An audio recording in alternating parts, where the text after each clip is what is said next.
பார்க்க போகிற topic எரித்ரோபோய்சிஸ். So எரித்ரோபோய்சிஸ் அப்படின்னா என்ன அப்படின்னா, நம்ம ஃபார்மேஷன் ஆஃப் ரெட் பிளட் செல்ஸை தான் நம்ம எரித்ரோபோய்சிஸ் அப்படின்னு சொல்லி சொல்கிறோம். ஸோ அந்த ஆர்பிசி வந்து எப்படி டெவலப் ஆகுது, மெச்சூர்ட் ஆர்பிசி வந்து எதுலேருந்து டெவலப் ஆகுது அப்படின்னா, எரித்ரோபோய்டிக் ஸ்டெம் செல்லில் இருந்து மெச்சூர் ஆர்பிசியாக வந்து டெவலப் ஆகுது.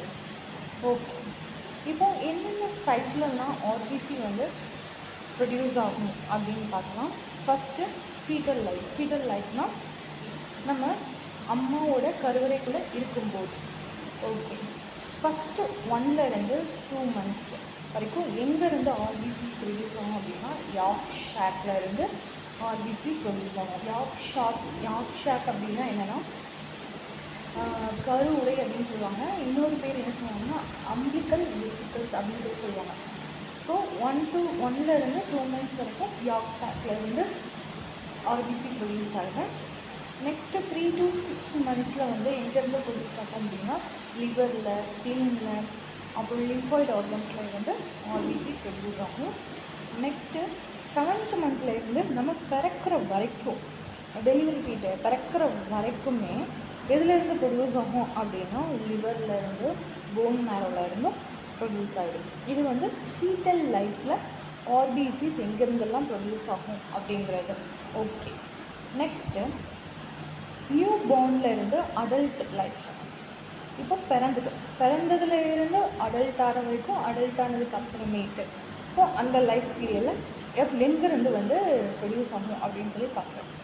ஓகே, அப் டு 20 years, நம்ம பிறந்த நாளில் இருந்து நம்மளுக்கு 20 years வரைக்கும், நம்ம 20 years வரைக்கும் எங்கேருந்து ப்ரொடியூஸ் ஆகும் அப்படின்னா, ரெட் போன் மேரோவில் இருந்து ரெட் ஆர்பிசி வந்து ப்ரொடியூஸ் ஆகும்.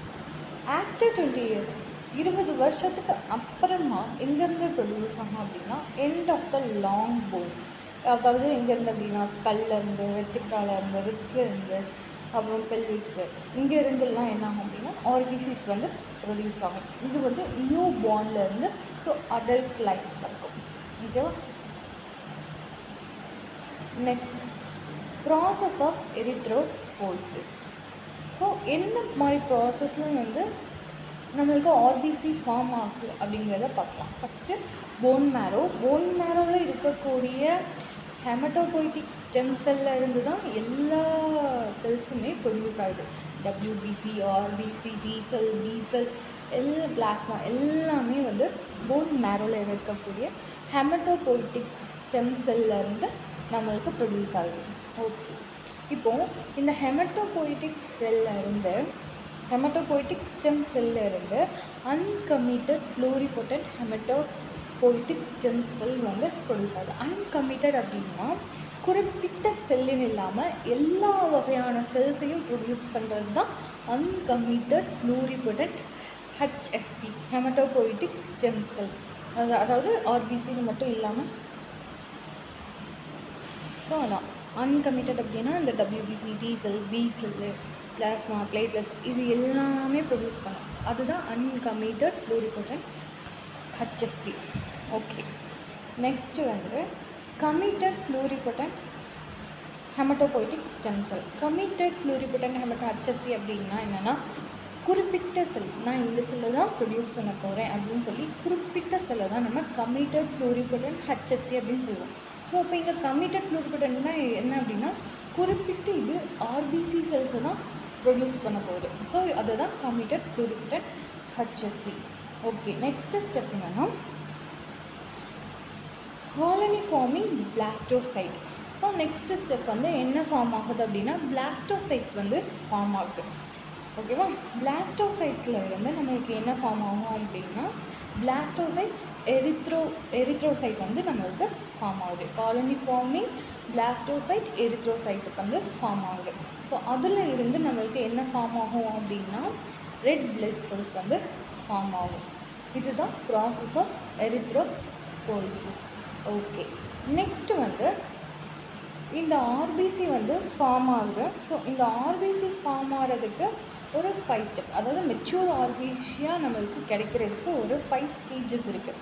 ஸோ அந்த ஸ்டெப்ஸ் வந்து என்னென்ன பார்க்கலாம். ஃபஸ்ட்டு வந்து ப்ரோ எரித்ரோபிளாஸ்ட், செகண்ட் வந்து early or basophilic erythroblast, third வந்து intermediate or polychromatic erythroblast, fourth late or orthochromatic erythroblast, fifth reticulocyte, sixth last stage நம்மளுக்கு என்ன ஃபார்ம் ஆகும் அப்படின்னா மெச்சூர்டு ரெட் பிளட் செல்ஸ் வந்து நம்மளுக்கு ஃபார்ம் ஆகும்.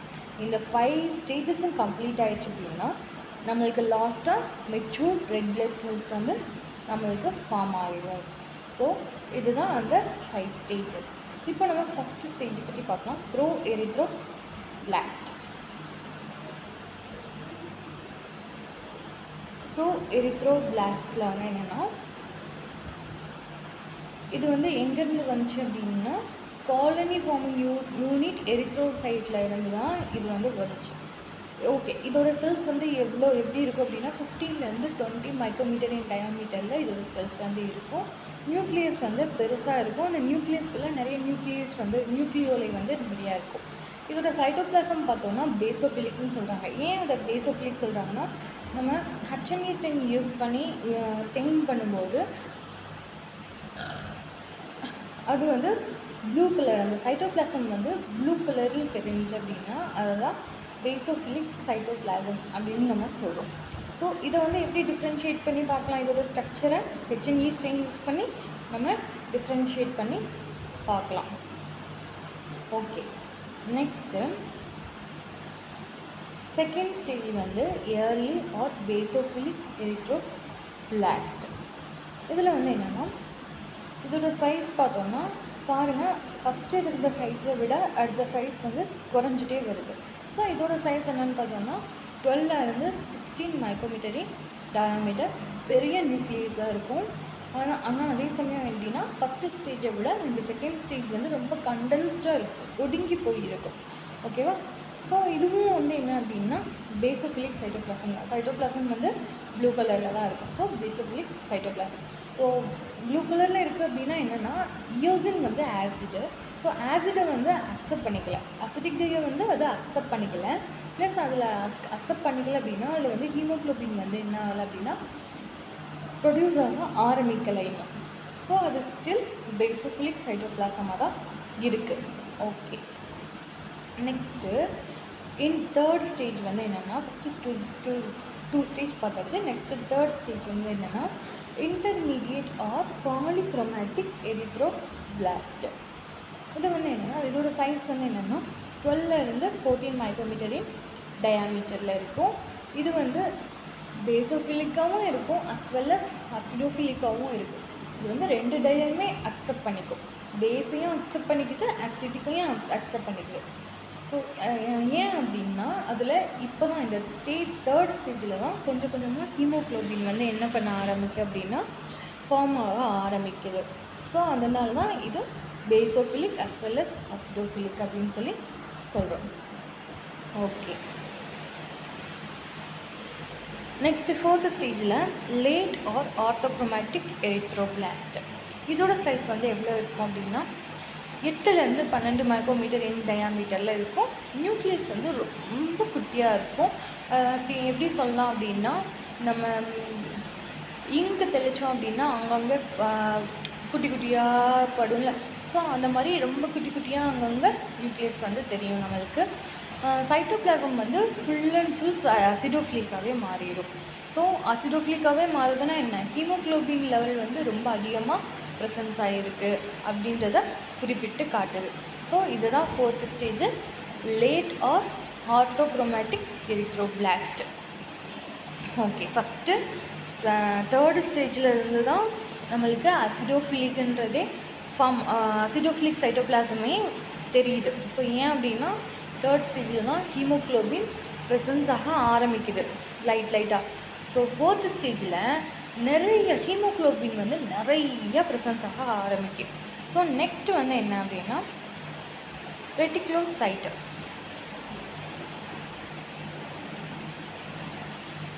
நெக்ஸ்ட் வந்து ரெட்டிக்லோசைட். இதில் வந்து என்னென்னா இதை வந்து இம்மெச்சூர் ரெட் பிளட் செல்ஸ் அப்படின்னு சொல்லுவோம். ஸோ இது வந்து மெச்சூர்டு ஆர்பிசி செல்ஸை விட கொஞ்சம் பெருசாக இருக்கும். இதில் வந்து நியூக்ளியஸ் வந்து என்ன ஆயிரும் அப்படின்னா டிஸ்இன்டெக்ரேட் ஆயிரும், செதஞ்சு போயிடும். நியூக்ளியஸ் வந்து செதஞ்சு போயிடும், இல்லாமல் போயிடும்.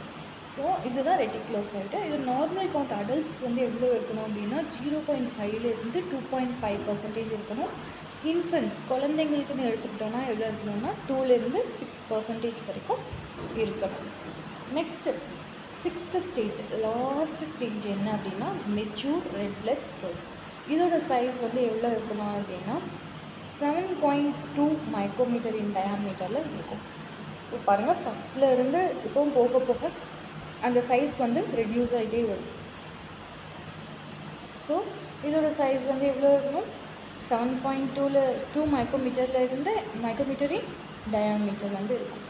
ஓகே, இதில் வந்து ரெட்டிகுலர் நெட்வொர்க் வந்து டோட்டலாக டிசப்பியர் ஆகிடும். ரெட்டிகுலர் நெட்வொர்க் வந்து டோட்டலாக டிசப்பியர் ஆகிடும்.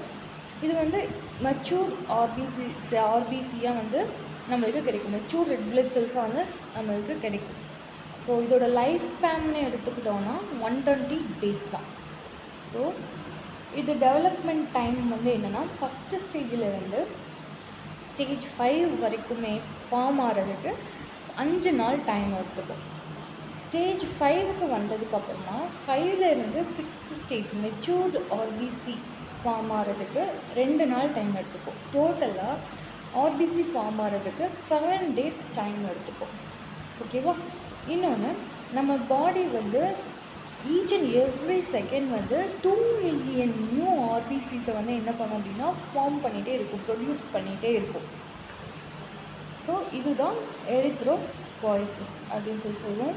இப்போ இதில் கொஸ்டின் அண்ட் ஆன்சர் இருக்குது. ஆன்சரை கமெண்ட்டில் பின் பண்ணுங்கள். First question, another name of erythrocytes. எரித்ரோசைட்ஸுக்கு இன்னொரு பேர் இருக்குது, அது என்ன அப்படின்றத கமெண்ட்டில் சொல்லுங்கள். Next question, pro erythroblast derived from, எதில் இருந்து அது ட்ரைவ் ஆச்சு அப்படிங்கிறத சொல்லுங்கள்.